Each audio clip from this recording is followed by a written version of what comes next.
Assalamualaikum warahmatullahi wabarakatuh. Alhamdulillahilladzi an'amana bi ni'matil imani wal islam. Asyhadu an la ilaha illallah wahdahu la syarikalah wa asyhadu anna Muhammadan abduhu wa rasuluh. Allahumma salli wa sallim ala nabiyyina Muhammad wa ala alihi wa sahbihi wa man wala. Amma ba'd. Para jamaah yang dirahmati Allah, alhamdulillah pagi ini kita bisa berjumpa lagi di hari Kamis yang cerah ini, untuk Jogja cerah ini, tanggal 17 Juni tahun 2021. Kita berharap mudah-mudahan perjumpaan kita pada pagi hari ini benar-benar menjadi perjumpaan yang mendapatkan ridho dari Allah Subhanahu wa Ta'ala. Amin. Para jamaah yang dirahmati Allah, sekarang ini banyak orang yang gamang untuk menjadi orang yang baik ketika dia harus berinteraksi dengan orang-orang yang suka melakukan tindakan yang tidak baik.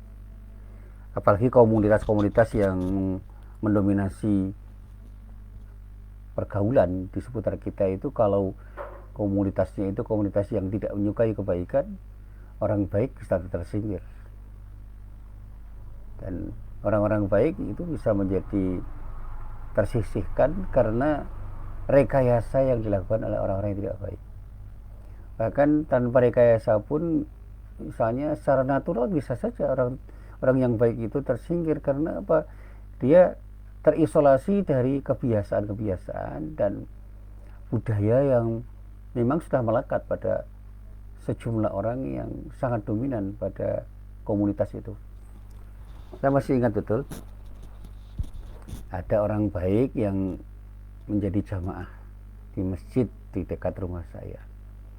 Dia itu berada di lingkungan yang sangat kumuh rumahnya, sehingga dia itu selalu hampir sendiri ketika ke masjid itu. Dari subuh sampai isya kalau dia mau ke masjid, ya dia harus berangkat sendiri. Karena apa? Tidak ada temannya yang bisa menyertai, karena hampir semua temannya di lingkungan itu orang-orang yang tidak suka ke masjid. Tapi kalau mau melihat orang berjudi, mau melihat orang minuman keras, yang gemar minum minuman keras, atau yang punya tradisi yang tidak baik seperti bagaimana mereka itu bergaul di masyarakat, ya termasuk maaf gitu, di lingkungan remajanya itu banyak yang berpacaran tanpa batas. Kalaupun ada batas, ya batas-batasnya tidak jelas, banyak yang melanggar prinsip-prinsip syariat.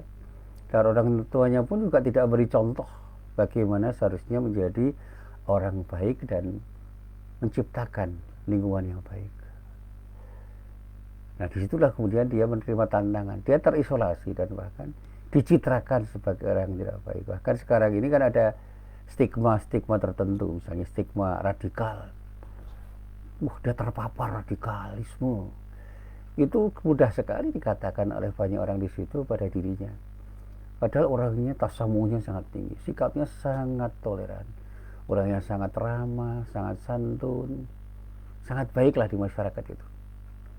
Akhlaknya itu luar biasa, baik dalam pengertian yang sederhana ketika dia berada di lingkungan tetangganya, maupun ketika bermasyarakat secara umum. Dalam kegiatan kerja bakti dia selalu ikut, dalam kegiatan ronda dia selalu ikut, dan dia selalu menjadi yang pertama dan utama ketika berbuat baik di situ, di lingkungan masyarakatnya. Termasuk karena dia itu termasuk orang yang punya kemampuan finansial yang lebih baik dibandingkan lingkungannya, karena dia bekerja di sebuah perusahaan yang sudah mapan.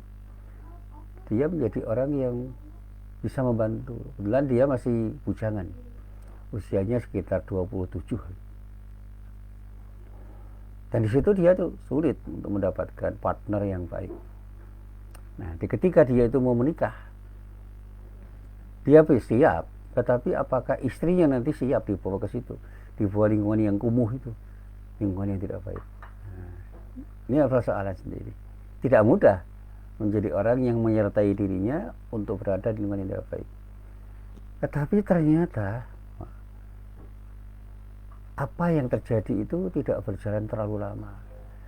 Dalam 5-10 tahun kemudian setelah dia itu memberikan contoh kebaikan yang ada di situ, banyak orang yang kemudian tertarik untuk berdialog dengannya, sharing, berbagi dengannya, dan kemudian tertarik untuk ikut ke masjid.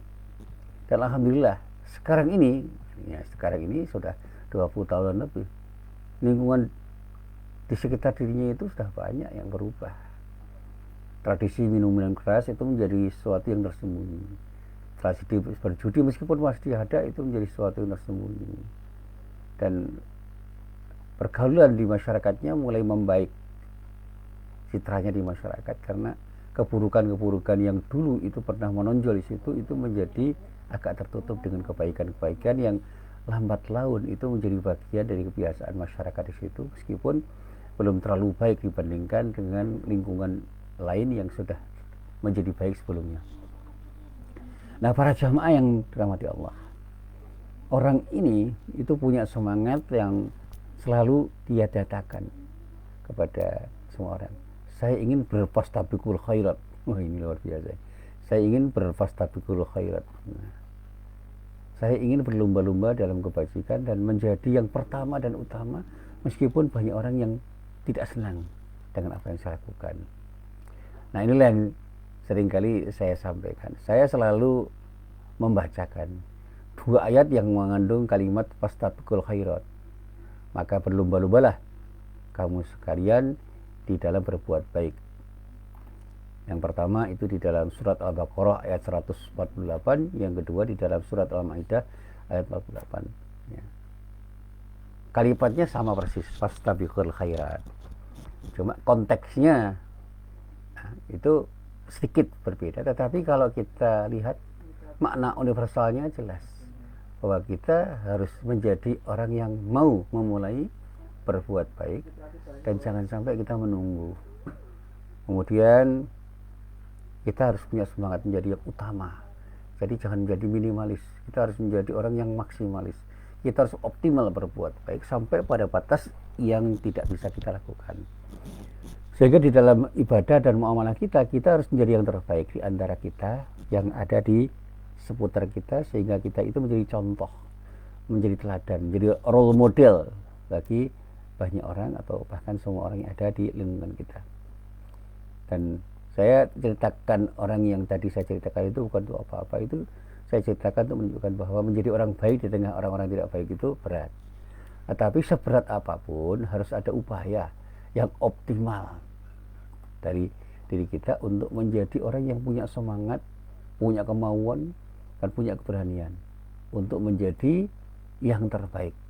Dan kita harus menjadi imam, jangan hanya menjadi makmum dalam kebaikan. Jadi dalam bahasa saya, jangan pernah kita puas menjadi makmum dalam kebaikan, jadilah orang yang menjadi imam di dalam kebaikan, dan pada saatnya kita akan menjadi role model bagi siapapun, dimanapun dan kapanpun kita berada. Nah, para jamaah yang dirahmati Allah, saya ingin bercerita dalam pengajian saya pada pagi ini bahwa kehidupan yang sedang kita jalani ini, termasuk di negeri kita, itu hanyalah sebuah persinggahan, hanyalah sebagai tempat persinggahan sementara untuk menuju kehidupan yang hakiki. Hidup yang kekal abadi itu ya kehidupan akhirat kelak. Cuma apakah semua orang percaya? Ini persoalannya, ini kan soal iman. Nah, tentu saja setiap kita menginginkan keselamatan dan kebahagiaan dalam kehidupan di negeri kekekalan yang disebut akhirat itu, kita harus bisa menyiapkan diri sekarang juga di dunia ini. Nah, keselamatan yang dimaksud adalah keselamatan dari azab neraka dan bisa menghuni negeri yang disebut negeri karamah atau surga Allah yang seluas langit dan bumi. Dan agar selamat, tentu saja tidak bisa kita sekedar berangan-angan dan berkhayal tanpa amalan, karena surga tidak bisa dibeli dengan apapun, dengan harta yang paling mahal sekalipun, dengan pangkat, dengan jabatan, dengan kemuliaan-kemuliaan duniawi. Tapi surga itu hanya bisa diraih dengan rahmat Allah, sebagaimana firman-Nya, wala tufsidu fil ardi ba'da islahiha wad'uhu khaufan wa tama'a inna rahmatallahi qaribum minal muhsinin. Ini yang difirmankan oleh Allah yang bisa kita baca di dalam surat Al-A'raf ayat 56. Dan janganlah kamu berbuat rusak, melakukan keonaran, menciptakan kerusakan di muka bumi. Sesudah Allah memperbaikinya, dan berdoalah kepada Allah dengan rasa takut, dengan khauf di sini, dan ada harapan untuk dikabulkan. Sesungguhnya rahmat Allah sangat dekat kepada orang-orang yang berbuat baik. Ini al-muhsinin itu orang-orang yang proaktif berbuat baik karena karakternya memang sudah baik, sehingga perbuatan baik itu akan secara natural menjadi tumbuh dan berkembang pada orang yang disebut muhsinin.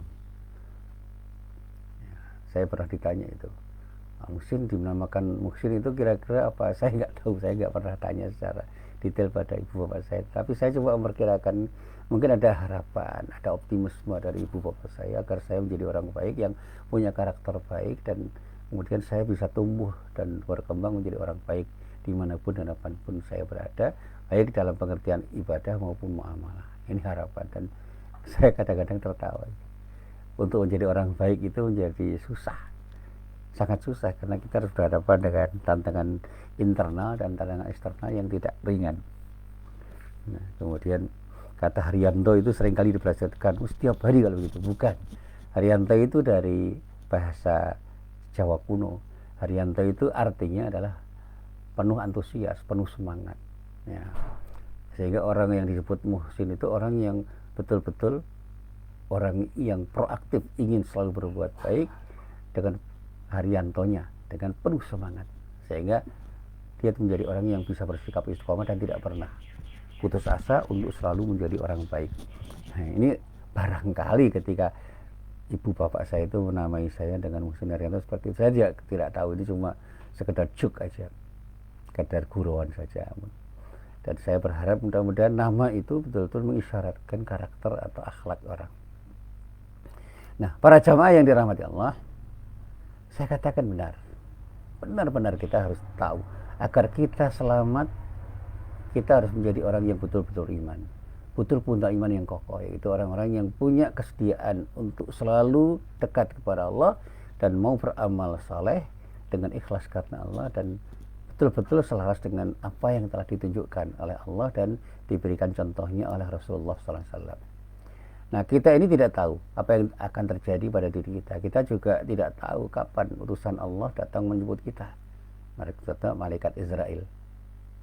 Oleh karena itu, bersegeralah untuk melakukan amal kebaikan, untuk menjadi sebuah kemestian. Apalagi Allah telah merintahkan dalam kitabnya yang mulia dengan kalimat fastabiqul khairat, seperti yang bisa kita baca di dalam dua rangkaian ya, kalimat di dalam ayat-ayat Al-Quran. Yang pertama pada surah Al-Baqarah ayat 148, dikatakan di dalam ayat itu, a'udzubillahi minasyaitonirrajim, wa likulli wujhatun huwa muwalliha fastabiqul khairat aynama takunu ya'ti bikumullahu jami'a innallaha ala kulli syai'in qadir. Dan bagi tiap-tiap umat ada kiblatnya sendiri yang ia menghadap kepadanya, maka berlomba-lombalah dalam berbuat baik di mana saja kamu berada, pasti Allah akan mengumpulkan kamu sekalian pada hari kiamat. Sesungguhnya Allah Maha Kuasa atas segala sesuatu. Ini yang terdapat di dalam surat Al-Baqarah ayat 158. Sementara firman yang lain terdapat di dalam surah Al-Maidah ayat 48, dikatakan juga dengan kalimat fastabiqul khairat. Di dalam ayat itu Allah menyatakan, wa anzalna ilaikal kitaba bil haqqi musaddiqan lima baina yadayhi minal kitabi wa muhaiminan alaih fahkum bainahum bima anzalallah wa la tattabi ahwa'ahum amma ja'aka minal haqq likullin ja'alna minkum syir'atan wa minhaja walau sya'allahu la ja'alakum ummatan wahidah walakin liyabluwakum. Di sini ada kata-kata yang indah itu, walakin liyabluwakum bima atakum. Kemudian muncullah kalimat fastabiqul khairat ilallahi marji'ukum jami'a fayunabbi'ukum bima kuntum fihi takhtalifun. Dan kami telah menurunkan kepadamu Al-Quran dengan membawa kebenaran, membenarkan apa yang sebelumnya, yaitu kitab-kitab yang diturunkan sebelumnya dan batu ujian terhadap kitab-kitab yang lain itu. Maka putuskanlah perkara mereka menurut apa yang Allah turunkan, dan janganlah kamu ikuti hawa nafsu mereka dengan meninggalkan kebenaran yang telah datang kepadamu. Nah, untuk tiap-tiap umat di antaramu kami berikan aturan dan jalan yang terang. Sekiranya Allah mengendaki, niscaya kamu dijadikannya sebagai satu umat saja. Tapi Allah tidak menguji kamu terhadap pemberiannya kepadamu. Maka berlomba-lombalah berbuat kebajikan, berlomba-lombalah untuk berbuat baik. Hanya kepada Allah lah kembali kamu, tempat kembalimu semuanya. Lalu diberitakan kepadamu apa yang telah kamu perselisihkan itu. Nah, inilah yang selalu menginspirasi saya. Jangan pernah kita menunggu untuk berbuat baik. Jangan pernah kita itu menunda-nunda untuk berbuat baik. Jadilah yang pertama dan utama di dunia ini dalam beribadah dan bermuamalah. Dan ini yang juga sering saya sampaikan terkait dengan ayat yang terdapat dalam surah Ali Imran ayat 133. Wasari'u ila maghfiratin mir rabbikum wa jannatin 'arduhas samawati wal ard wa'iddat lil muttaqin. Bersegeralah kalian kepada ampunan dari Allah Rabb kalian dan kepada surga yang luasnya seluas langit dan bumi yang disediakan bagi orang-orang yang bertakwa. Nah, para jamaah yang dirahmati Allah, ajakan untuk berlomba-lomba kepada kebaikan itu mengandung ajakan agar setiap orang punya upaya dan punya semangat untuk menjadi orang yang pertama untuk berbuat baik. Siapapun yang ketika dirinya bersegera kepada kebaikan berarti ia adalah orang yang terdepan di akhirat menuju surga-surga Allah. Dengan demikian, orang-orang yang berlomba-lomba atau terdepan di dalam kebaikan adalah hamba-hamba Allah yang paling tinggi derajatnya di sisi Allah. Ini kalau kita lihat di dalam kitab tafsir keterangannya seperti ini. Ini keterangan yang ditulis oleh Imam As-Sa'di di dalam kitab tafsirnya Taisirul Karimir Rahman, kitab tafsir yang ditulis oleh As-Sa'di pada halaman 73. Nah, di dalam firman Allah yang berikutnya ada perintah untuk bersegera kepada ampunan Allah. Ya, sari'u ila maghfiratin. Nah, di sini kata-kata wasari ila maghfiratin mir rabbikum dan seterusnya. Itu adalah perintah untuk bersegera untuk menuju ampunan Allah dan kepada surga Allah. Untuk siapa surga itu? Untuk orang-orang yang memang disediakan surga itu. Siapa? Khusus untuk orang-orang yang bertakwa. Lamnya di sini muttaqin itu dikatakan alam lil ikhtisas. Peruntukan yang sifatnya spesifik. Hanya orang-orang yang bertakwa yang akan mendapatkan surga yang dijanjikan oleh Allah pada mereka.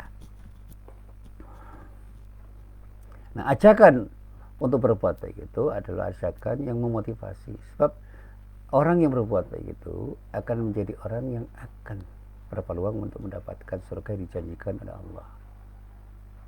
Perintah untuk berbuat baik ini menjadi sesuatu yang luar biasa di dalam motivasi diri kita.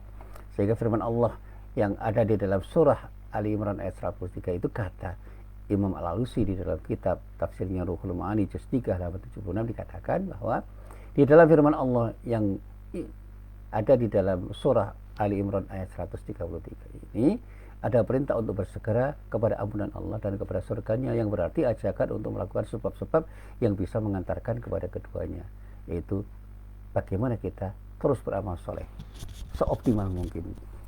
Nah, bersegera kepada ampunan Allah itu bisa kita lakukan dengan istighfar misalnya, dengan melakukan amalan yang menghapus dosa. Kalau dalam ibadah seperti berwudu, sholat 5 waktu, mengerjakan puasa Ramadan dan hal-hal yang sama maknanya. Tapi dalam bermuamalah ya tentu saja sangat luas. Bagaimana kita itu melakukan tindakan yang terbaik dalam muamalah, karena betapapun prinsip syariat Allah yang ada di dalam muamalah itu bisa kita terjemahkan, bisa kita wujudkan jadi tindakan-tindakan yang terbaik di dalam bermuamalah.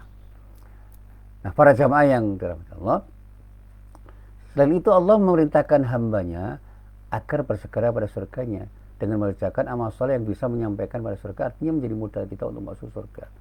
Dan di dalam hal ini Rasulullah sudah menganjurkan beberapa kali dengan beberapa anjuran pada kita agar kita punya keinginan untuk bersegera di dalam beramal soleh, dan termasuk di dalamnya meninggalkan perbuatan yang tidak baik. Nah, anjuran ini didapatkan misalnya pada sabda beliau yang tersampaikan lewat sahabat Abu Hurairah radhiyallahu anhu.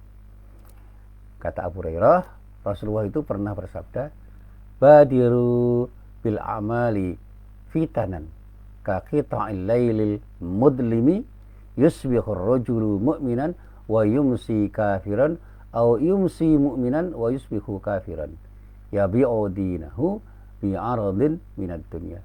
Bersegeralah kalian untuk beramal saleh sebelum kedatangan fitnah atau ujian yang seperti potongan malam yang gelap gulita. Seorang di pagi hari bisa saja berada dalam keadaan beriman, menjadi mukmin, namun di sore harinya berubah menjadi kafir, dan ada kalanya ya berubah sebaliknya, ya berubah sebaliknya. Jadi ada orang ya, mukmin di pagi hari, paginya mukmin, sorenya sudah menjadi kafir,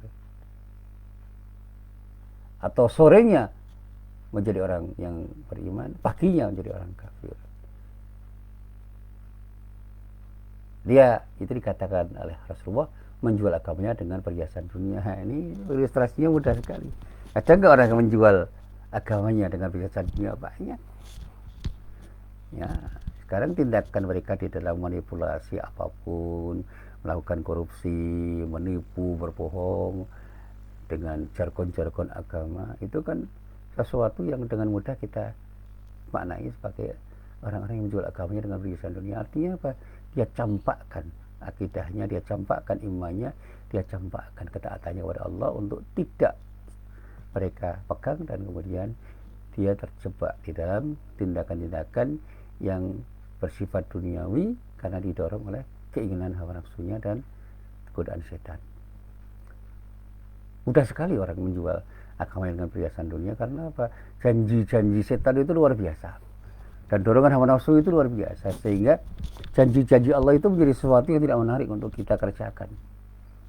Bagaimana orang itu bersikap istiqomah di dalam beragama itu menjadi orang langka, karena pas sekarang ini banyak orang yang dengan mudahnya itu berbuat sesuatu dengan argumen apapun untuk membenarkan tindakannya, dengan meninggalkan akidahnya, dengan meninggalkan prinsip-prinsipnya di dalam beragama, di dalam menjalankan agamanya yang semula itu dia jalankan dengan sikap istiqomah. Saya pernah diajar oleh Profesor Dr. Nurholis Majid, ya, Pak Nurholis Majid itu mengatakan seorang kiai itu akan dengan mudah menjadi kiai yang baik ketika di pesantren, tetapi bukan tidak mungkin ketika masuk di dalam kegiatan bisnis, dalam dunia politik praktis itu bisa berubah. Dia mengatakan itu tidak mungkin, itu analisis dia atau pendapat beliau. Dan silakan dicermati, benar enggak? Ada seorang yang disebut kiai, disebut ustadz, disebut apa sajalah yang terkait dengan sebutan-sebutan yang mulia itu, ketika berada di majelis taklim, ketika berada di pesantren, di madrasah, itu menjadi orang baik. Tapi begitu dia masuk dalam dunia bisnis, dalam kegiatan duniawi, dan misalnya juga masuk dalam kegiatan politik praktis, tiba-tiba berubah menjadi orang yang jauh dari nilai-nilai agama. Naudzubillah min dzalik. Kata Pak Nurholis Majid, itu kemungkinan ada. Ya silakan kita cermati, ada enggak kiai-kiai yang menjual agamanya hanya untuk kepentingan duniawi, hanya ada enggak itu? Kita tidak usah menuduh orang per orang, dan jangan sampai menyebut orang, tapi kita coba untuk menengarai, kita coba untuk mencermati, dan kita coba untuk menyatakannya di dalam diri kita sendiri, untuk tidak kita katakan secara vulgar karena bisa menyinggung perasaan orang dan bisa menjadikan kegaduhan, ya. Tetapi peluang-peluang itu ada. Nah, ujian-ujian yang terkait dengan syubhat dan syahwat itu akan datang seperti malam yang gelap gulita, tidak ada cahaya sama sekali, karena fitnah yang terjadi di dalam kehidupan kita itu beragam. Dalam hari yang sama seorang itu bisa keluar dari Islam, pagi hari ia masih beriman, namun sore hari berubah telah menjadi orang kafir atau sebaliknya. Kenapa seperti itu? Ia menjual agamanya dengan dunia, baik berupa harta, kedudukan, jabatan, wanita, maupun sesuatu yang menjanjikan lainnya yang secara duniawi memang menarik untuk dilihat dan digapai. Dan saya selalu mengatakan bahwa urusan dunia itu kadang-kadang membuat orang lalai untuk mengingat Allah. Dan saya setiap sore itu mengajar syarah Riyadhus Shalihin.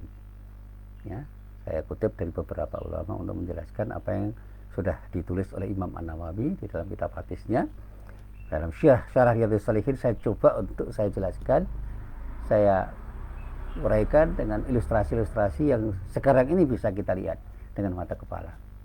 Nah, saya pernah mencoba untuk menelaah itu di dalam syarah Muslim, di dalam Al-Minhaj Syarah Muslim juz 2 halaman 314. Imam Nawawi itu pernah mengatakan begini, hadis yang terkait dengan persoalan fitnah itu ya yang saya bacakan tadi, badiru bil amali fitanan ka qita'il lail mudlimi yusbihur rajulu mu'minan wa yumsi kafiran aw yumsi mu'minan wa yusbihu kafiran yabi'u dinahu bi aradin minad dunya. Bersegeralah kalian beramal soleh sebelum datangkan fitnah, ujian yang seperti potongan malam yang gelap gulita. Seseorang di pagi hari dalam keadaan beriman, namun sore harinya menjadi kafir, dan ada orang yang sore hari dalam keadaan beriman, namun pagi hari dia sudah menjadi kafir. Dia itu dikatakan telah menjual agamanya dengan perhiasan dunia. Ini oleh Imam Nawawi dikatakan hadis ini berisi anjuran untuk bersegera mengerjakan amal soleh sebelum datang waktu yang menyebabkan seorang itu tidak mampu mengerjakannya karena peluangnya sangat kecil. Waktu yang seorang tidak bisa mengerjakannya karena ada fitnah yang besar dan bertumpuk-tumpuk seperti tumpukan gelapnya malam yang gelap gulita tanpa cahaya sedikit pun. Ini ilustrasi yang sangat indah. Nah, sekarang ini banyak orang yang berada di dalam gelap gulita yang karena itu dia tidak ingat Allah lagi. Kemudian dia lakukan tindakan-tindakan seenaknya sendiri untuk berbuat sesuatu yang tidak selaras dengan prinsip-prinsip syariat Islam. Saya pernah bertanya pada mahasiswa saya, ada nggak orang Islam atau orang yang mengaku Islam tetapi masih suka berbohong? Mahasiswa itu tertawa. Ya ada Pak. Ada nggak orang yang mengaku Islam tapi masih melakukan korupsi? Tertawa semua. Ada nggak orang-orang yang mengaku Islam tapi masih melakukan tindakan-tindakan yang menyimpang dari ketentuan-ketentuan syariat Allah dan apa yang telah dicontohkan oleh Rasulullah SAW? Kemudian berteriak mereka, banyak. Ya sekarang firman-Nya seperti itu. Nah, amalan Rasulullah itu menjadi contoh tentang bagaimana seharusnya kita itu bisa punya semangat fastabil khairat, segera berbuat baik dan jangan sampai kita menundanya. Saya mencoba untuk menelaah beberapa uraian dari para ulama. Ada seorang ulama yang bernama Abu Sirwa'ah Uqbah bin Haris radhiyallahu an yang mengatakan begini.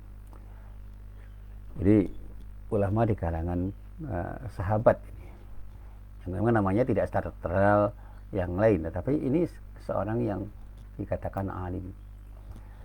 Satu hari, kata beliau, aku pernah sholat asar di belakang Nabi Muhammad SAW ketika beliau ada di Badidah. Beliau mengucapkan salam, kemudian bangkit dengan segera dari tempatnya dan berlalu dengan melangkai leher orang-orang hingga sampai ke rumah salah satu istri beliau. Nah, orang-orang pun terkejut dengan bersegeranya beliau meninggalkan tempat sholatnya untuk menuju rumah istrinya. Tidak lama kemudian beliau keluar kembali menemui mereka dan beliau melihat keheranan mereka terhadap apa yang beliau lakukan tadi. Dan beliau pun menjelaskan dengan kalimat, "Zakartu syai'an min tibrin andana, fakarihtu ayyah bisani, fa'amartu biqismatih." Tadi aku mengingat ada sepotong emas atau mungkin juga perak gitu ya. Mintibrin, sepotong emas atau barang berharga yang ada di tempat kami. Aku tidak suka harta itu tertahan di rumah saya. Saya tidak mau menahannya. Aku pun memerintahkan kepada istriku agar dibagi-bagikan kepada orang yang lebih berhak. Ini semangat untuk bersedekah dari Rasulullah luar biasa ini. Dalam suatu riwayat disebutkan Rasulullah juga pernah bersabda, "Kuntu khallaftu fil baiti tibran minas sadaqah, fakaritu an ubayyitahu faqasamtuhu." Di rumahku aku tinggalkan sepotong emas atau perak dari harta sedekah. Aku tidak suka bermalam dalam keadaan harta itu masih bersamaku, maka aku pun membagikannya.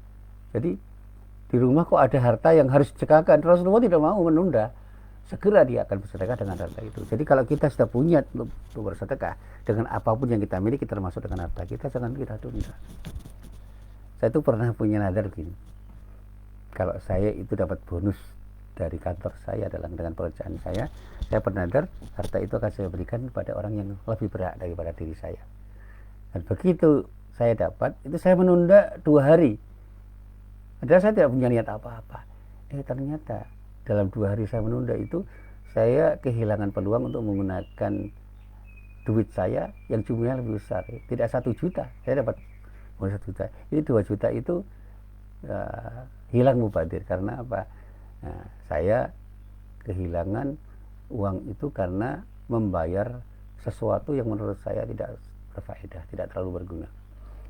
Lalu saya ingat, kenapa begitu? Ternyata saya menunda untuk bersedekah dengan uang 1 juta yang saya nadarkan untuk segera saya sedekahkan, dan segera saya ambil uang itu kemudian saya sedekahkan.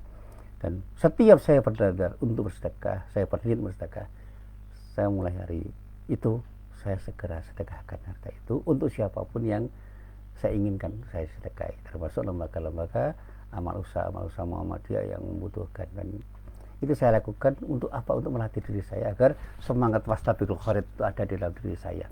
Dan itu saya katakan pada siapapun, dan mudah-mudahan semangat itu selalu ada di dalam diri setiap orang Islam. Nah, hadis-hadis yang seperti itu, yang seperti saya baca itu, dengan jelas menunjukkan bersegeranya Rasulullah pada kebaikan. Ini adalah pengajaran, pelajaran pada umat Islam agar tidak menunda-nunda kebaikan, karena mereka tidak tahu kapan Allah itu akan memanggil kita, kapan kematian akan menjemput kita, sehingga terluputlah kebaikan. Saya seringkali dalam mengajar, kita tidak tahu kok kapan kematian, apalagi sekarang ada musibah yang namanya pandemi COVID-19 itu yang oleh sebagian orang disikapi dengan sikap cemas, gelisah, dan resah. Saya katakan kecemasan, keresahan itu tidak perlu. Karena apa? Sakit dan mati itu bisa terjadi pada orang, semua orang. Yang penting kita jaga diri. Yang penting ada upaya yang bersifat fisik, upaya yang bersifat psikis, dan upaya-upaya spiritual. Kita harus tenang di dalam berhadapan dengan masalah. Dan kita juga melakukan tindakan preventif dengan mencegah kemungkinan terjadinya penyakit itu pada diri kita dengan menjaga diri, misalnya dengan menaati protokol kesehatan. Tapi jangan lupa kita berdoa kepada Allah. Itu upaya spiritual. Dan selanjutnya serahkan semuanya pada Allah dengan sikap tawakal. Dan itu yang selalu saya jawab ketika saya ditanya, kok Pak Muhsin nampak tenang? Nah, kenapa saya harus resah dan gelisah? Kalau Allah menakdirkan saya sakit sebagai akibat dari virus dan kemudian memanggil saya, saat itu juga saya akan dipanggil tanpa ada orang yang bisa mencegah. Ya. Jadi jangan pernah menunda-nunda untuk berbuat baik. Seorang yang betul-betul punya kecerdasan dan punya sikap bijak, itu pasti akan bersegera untuk berbuat baik dan meninggalkan keburukan kapanpun dan dimanapun dia berada. Karena kita tidak tahu kapan Allah menjemput kita, sehingga kita tidak punya kesempatan untuk berbuat baik dan bahkan tidak punya kesempatan untuk bertaubat. Jadilah orang yang betul-betul siap untuk berbuat baik, karena kita tidak pernah tahu kapan Allah memberi kesempatan lagi. Kalau urusan ibadah kita itu bersegera, urusan muamalah pun harus bersegera kita ambil kesempatan untuk menjadi yang terbaik, sehingga ketika kita itu dipanggil oleh Allah, kita akan bisa bertanggung jawabkan semua amal yang kita lakukan di dunia. Dan inilah yang saya coba untuk saya renungkan dari firman Allah yang terdapat di dalam surah Al-A'la ayat 16 sampai 17. Bal tu'thirunal hayatad dunya wal akhiratu khairu wa abqa. Bahkan mereka lebih mengutamakan kehidupan dunia, dan akhirat itu lebih baik dan lebih kekal. Nah, ini peringatan. Nah, Ibnu Battal misalnya mengatakan, hadis-hadis yang saya baca tadi, ya, hadis itu menunjukkan bahwa kebaikan itu sepantasnya segera dikerjakan, karena penyakit bisa menghadang kapanpun, kepada siapapun, dimanapun. Penghalang bisa mencegah orang untuk berbuat baik, dan tidak aman dari kedatangan kematian secara tiba-tiba. Orang itu tidak pernah aman dari kedatangan kematian tiba-tiba. Apalagi perbuatan nunda-nunda yang selalu dikatakan nanti saja, itu akan menjadi sesuatu yang tidak terpuji pada setiap orang. Jangan pernah menunda untuk berbuat baik, itu saja. Dalam hal apapun, termasuk di dalam bermuamalah duniawi, apalagi di dalam beribadah. Nah, para sahabat Rasulullah juga memberi teladan kepada kita untuk punya semangat bersegera kepada kebaikan. Jadi semangat fastabiqul khairat itu betul-betul dimiliki oleh para sahabat. Bersegeralah untuk mendapatkan maghfirah Allah. Bersegeralah untuk menuju surga Allah. Bahkan ketika perang Uhud, ada seorang sahabat bertanya kepada Rasulullah. Pertanyaannya begini, Ara'aita in kutiltu fa aina ana? Qala fil jannah. Fa alqa amaratin fi yadi thumma qatala hatta qutila. Nah, ada pertanyaan nih, bagaimana pendapatnya Rasulullah jika kau terbunuh? Apa pendapat Anda ya Rasulullah jika kau terbunuh di dalam perang? Kira-kira di mana tempatku? Rasulullah menjawab dengan tegas, di surga. Kemudian orang itu pun membuang butir-butir kurma yang masih ada di tangannya. Kemudian ia maju berperang pada suatu saat itu. Dan ternyata betul-betul dia itu terbunuh dalam perang itu. Surgalah orang itu, dia mati syahid. Itu yang bisa saya katakan. Dan kalau mau melacak, ada hadisnya di dalam Sahih Bukhari juz 5 halaman 121, hadisnya nomor 4046. Nah, kita pun juga bisa melihat bagaimana antusiasme para sahabat wanita pada waktu itu di kalangan para sahabat Rasulullah untuk berbuat baik, dan cepat-cepat mereka menunaikan apa yang jadi nasihat Rasulullah itu. Diceritakan pada suatu saat Rasulullah itu menyampaikan khutbah Aid. Nah, beliau turun dari tempatnya berkhutbah kemudian menuju tempat para wanita. Beliau memberi wejangan khusus kepada para wanita itu dan memerintahkan kepada mereka untuk bersedekah. Begitu Rasulullah itu mengatakan, mulailah para wanita yang hadir ketika itu melepas perhiasan mereka. Di antara mereka ada yang melepas anting-anting, cincin-cincinnya, lalu melemparkannya ke baju Bilal yang dibentangkan guna menadai harta sedekah. Nah, kalau nanti para wanita, para muslimah itu diimbau untuk bersedekah, membangun masjid, membangun sekolah, membangun apapun untuk sesuatu yang dalam rangka semuanya itu untuk mendapatkan ridha Allah, jangan pernah enggan melepas perhiasan seperti para wanita di zaman Rasulullah. Laki-laki juga begitu, jangan sampai kemudian pelit untuk membuka dompetnya atau melihat rekeningnya untuk bersedekah, karena Allah menjanjikan yang terbaik pada orang-orang yang bersedekah karena Allah, semua akan diganti oleh Allah dengan ganti yang jauh lebih berkualitas. Inilah semangat bersedekah. Makanya sekarang ini saya juga sedang bersama-sama teman saya menyelesaikan pembangunan SD Muhammadiyah Keraton di Kadipaten Kulon. Saya mengimbau, saya mengajak kepada para jamaah, kepada siapapun yang berinteraksi dengan saya, mari kita sempatkan untuk bersedekah dengan kemampuan kita masing-masing. Saya sedang membangun SD itu, dan saya ingin membuat taman. Taman itu kalau dianggarkan kira-kira hampir 60 juta. Tetapi itu ternyata tidak akan berbiaya, karena apa? Rumputnya sudah disanggupi oleh orang. Kemudian tanaman-tanamannya sudah disanggupi oleh orang. Sebagian batakonya itu sudah disanggupi oleh orang. Semuanya sudah disanggupi oleh orang. Jadi saya mengatakan kepada teman-teman saya yang mengawasi pembangunan, ayo jalan. Banyak orang yang bersedia untuk bersedekah. Jadi saya tanya, batakonya butuh berapa juta? Ya 15-20. Alhamdulillah.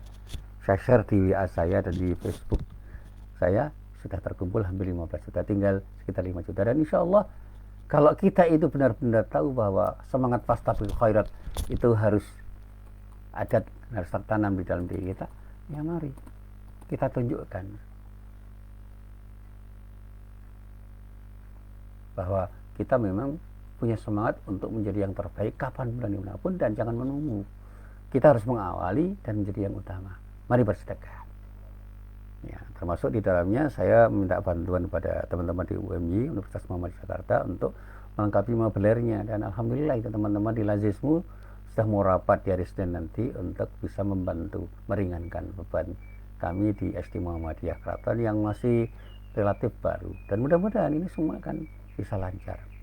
Dan saya katakan, kalau niat kita itu benar-benar ikhlas karena Allah, insya Allah Allah akan memberikan jalan yang terbaik bagi kita untuk bisa mendapatkan sesuatu yang kita harapkan.